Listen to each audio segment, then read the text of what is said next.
on the back table.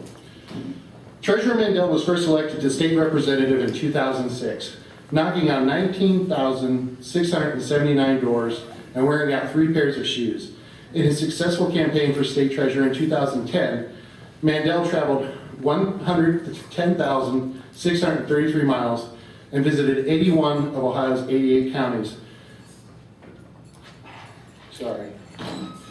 Inspired by a strong sense of duty to country, Treasurer Mandel enlisted in the United States Marine Corps Reserves immediately after graduating from The Ohio State University in 2000. His Marine Corps career spanned 8 years, including 2 tours in Anbar Province, Iraq. As Ohio Treasurer, Josh has earned the highest possible rating from the Standard & Poor's for the $3 billion local government investment funds he manages. The state's liquidity portfolio is up $3 billion from the day he took office, and he has navigated the European sovereignty debt crisis with a yield on behalf of the taxpayers.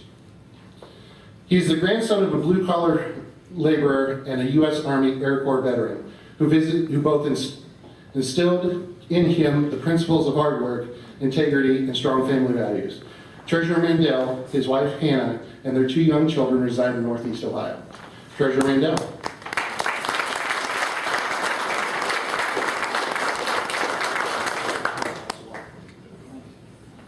All right, good morning. Thanks for having me here today. Listen, I want to start by saying thank you. I appreciate what all of you and your companies are doing to help young men and women transition from Iraq, Afghanistan, and other parts of the world, and help men and women in uniform transition into the civilian workplace. I was talking with a Toledo Blade reporter before we sat down here, and he said, "You're the state treasurer, why the heck are you interested in this issue?" What I told him was, this really is an intersection of passions for me. As the chief financial officer of the state, we see every day the movements in the economy and the needs of the economy, and one of the reoccurring themes I hear over and over again is, hey Josh, as the baby boomers are retiring, we're seeing a shortage of young people going into so many important fields here in Ohio, whether it's office type settings, but also especially into manufacturing, energy, and other type settings. As the baby boomers are retiring, we're seeing a shortage of welders and pipe fitters and machinists and other important jobs throughout this state, and obviously engineers and other fields. In eastern Ohio, we have somewhat of an economic revolution ongoing in the Utica and the Marcellus Shale. For the first time in generations, there's new jobs and new wealth creation. But the problem there is they're shipping in a bunch of 25-year-olds from Texas and Oklahoma to work on those jobs. And my personal feeling is it should be Ohioans. It should be the kids and grandkids of Ohio. And some of the people best suited for some of those jobs are the kids and grandkids of Ohio who might have left Toledo or left Cleveland or left Fostoria or left Lima 5 years ago, 10 years ago to serve in the Marine Corps, the Army, the Navy, the Air Force, Coast Guard, what have you, and now want to come home. And so what I said to this newspaper reporter was, one of the reasons I'm passionate about this is, in order for us to have a strong economy here in Ohio, in order for us to have a robust and growing economy here in Ohio, we need to do a much better job of linking up employers with the kids and grandkids of Ohio who are coming home after their service wearing the uniform. Second reason I'm passionate about this issue is, as mentioned in my introduction, I served a little time in the Marine Corps, did a couple tours in Iraq, and I saw firsthand the difficulty that a lot of my friends had transitioning. And that's why I was excited to be invited here this morning. I think what you're discussing at this symposium, and obviously what you all believe in by virtue of you being here, is helping connect those young men and women with opportunities in the private sector. Now, I believe there's a variety of characteristics that these young men and women in uniform bring to the table. By no means does military service uniquely qualify someone, obviously, for any job, but I think some of the leadership traits and characteristics that our servicemen and women learn in time, especially in a combat zone, contribute to working well, whether it's on the floor of a manufacturing company or it's in an office setting or elsewhere. One of the most important traits, I believe, is bearing.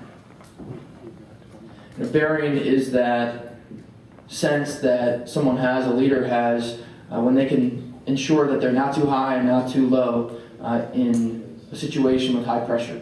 being able to keep your calm and keep you cool in situations of high pressure. And of all the leadership traits and characteristics that were hammered into me, and I know are hammered into people in this room, many of you who wore the uniform as well, I think that sense of bearing and self-discipline is something somewhat unique among young men and women in the military. You're not going to get that from the average kid at the University of Toledo or Ohio State or Harvard or Yale, but it is something I think that you will find in a young person who's worn the uniform, especially in theater in a combat zone. One of the challenges we have as state leaders is bureaucracy. When I came in as state treasurer, when Governor Kasich came in as the CEO of this state of Ohio in a lot of ways was working at the speed of government as opposed to the speed of business. And so something we've tried to do, John as the CEO of the state, me as the CFO of the state, is try to help eliminate a lot of that bureaucracy and red tape, because so many of you in the private sector don't have the time or willingness to deal with it. And it's frustrating and it's not productive to grow in our economy. And so what we're trying to do is ensure that the state of Ohio can operate at the speed of business instead of the speed of government. And so something that I want to offer to all of you is, as you're interacting with some of the government agencies, whether it's Ohio Means Jobs or others that are involved with these helmet to hard hats type initiatives, I want you to know you can call me anytime if I can help you cut through the red tape and the bureaucracy. I wanted to give you my cell phone and my work phone and just let you know that I am here if you want to get a hold of me. If you got pens there, my phone number at the office is area code 614-466-2160, and my cell phone is area code 216-647-7575. And you should feel free to call me anytime. I get overloaded on email, but if you just text me, I'm pretty good on returning text messages. You can call me daytime, nighttime, evening, weekend. Usually I'm up. We have Rosie, who's 19 months, and then we have a little boy who's 2 months old. So chances are I'm up at some point, just holding him with a remote control in the other arm. So if you call, chances are that I'll answer. Listen, one of the other topics I wanted to discuss here with you, because you're all my constituents, is just how the state's doing. Because in order for your companies to grow and thrive, I think you need to have the confidence that Ohio is going to be strong long term. And so let me give you a little overview of how the state's doing. When I came in as state treasurer, when Governor Kasich came in as the governor, Ohio was in economic shambles. Our state's financial ranking was 43rd in the country. Today, as we all sit here in the Toledo Club, our state's financial ranking is 7th in the country. So in 4 years, we've gone from 43rd to 7th. I'm a competitor, so my goal is to be higher than 7th, but to go from 43rd to 7th, it means that we're on a good financial trajectory here in the state. Where I manage money, the bond rating's up for the first time in a decade for the Ohio Enterprise Bond Fund. As mentioned in the introduction, we've earned a AAA rating on the investments we manage, and the state's unemployment has gone down from around 9.1% 4 years ago to now we're in the mid-5s. My personal opinion is that's still too high. The number's a little artificial because there's a lot of people who've exhausted their unemployment benefits, and once they exhaust their unemployment benefits, on paper it might look like they have a job, but in fact they are still unemployed. It just doesn't show up because they're not drawing unemployment benefits.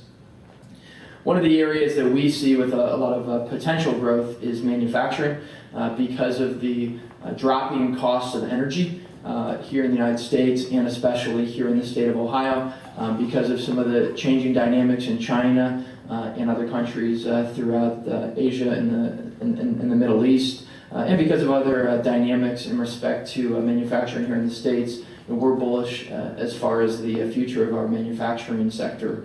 But one thing that is a reoccurring theme for me, I was telling this gentleman from the Blade that I was at Spangler Candy not too long ago. Spangler Candy is about 45 minutes west of here. That's where they make dum-dums.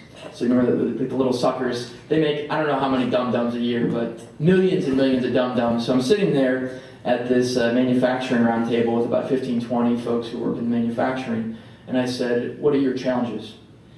These men and women went around the table. Every single person said the same thing. Josh, we can't find young people who have the skills and can pass a drug test. Over and over and over again. And so we're focused as state leaders of trying to create that environment where you have a pool of potential employees that do have skills and can pass a drug test. So as state leaders, in addition to working on these veteran programs, we're also trying to invest more in vocational education, invest in the skilled trades. Unfortunately, these high schools have gotten rid of shop class. My personal feeling is we need to bring back shop class. We need to invest more in vocational education. You got this whole generation of young people, many of whom have four-year liberal arts degrees, $50,000 in debt, and a lot of these young kids are serving coffee at Starbucks or working retail at the mall. And so many of them would have been better off with some type of 2-year career and technical degree, vocational education, working in the skilled trades. So that's something else as state leaders, we are working on. It's broader than veterans. It's as far as workforce development goes, much larger than veterans, but it fits into this veteran component. And let me finish up by talking about something that I just launched in the Treasurer's office last week that I think is germane to you as citizens. The way I see my job is the governor's not my boss, no other politician is my boss, none of these bureaucrats in Columbus is my boss, you're my boss. I have 11.5 million bosses here in the state of Ohio, and so I think the best way for us to serve the people is to make sure that you have the power to hold us accountable. So last week I ticked off a bunch of the politicians and a bunch of the bureaucrats in Columbus by taking the state's checkbook and putting it on the internet. So I took every single penny the state spends, from $2 for a pack of pencils up to millions of dollars for a road contract. I created this website called ohiocheckbook.com, and I put it online.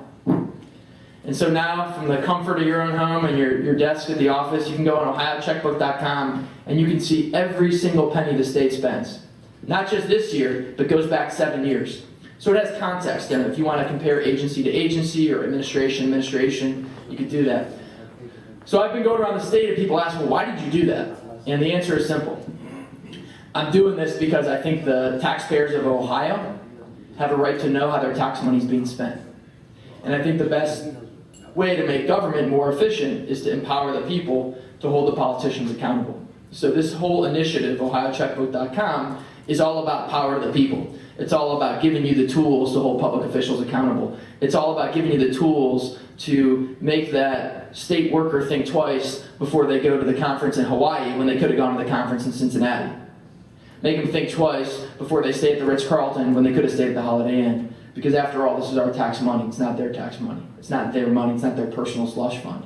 And so this is something that I'm very passionate about. I started by putting the state's checkbook online, but that's only step one.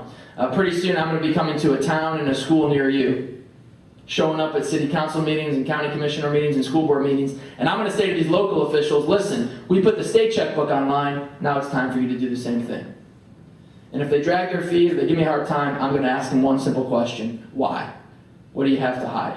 And my ultimate vision here is to make Ohio a leader when it comes to transparency, make us the most transparent state in the country. And by giving the power to the people, by empowering you to do that, I think it will make public officials think twice before they waste taxpayer money or even worse, defraud the citizens. And if 4 years from now, when I'm done with my 8 years being treasurer of the state, if I can look back and say, I empowered the people and I made this government more efficient, I think I'll be successful in that position. And along the way, if I could have built bonds and relationships with you as job creators to help young men and women coming home from Iraq and Afghanistan and elsewhere come to Ohio and come back home and work in jobs here and raise families here, I know that I'll be able to rest easy at night knowing that I did my small part in improving Ohio's economy. So that's why I'm up here, that's why I'm doing this, and that's why I was said yes to coming to this symposium, because I'm just real passionate about what you're doing here this morning, and I want you all to know if there's any way I could be helpful moving forward. I'm glad to march shoulder to shoulder with you, and you should not hesitate to call me anytime or text me and leverage me as a resource as you move forward. Thank you very much.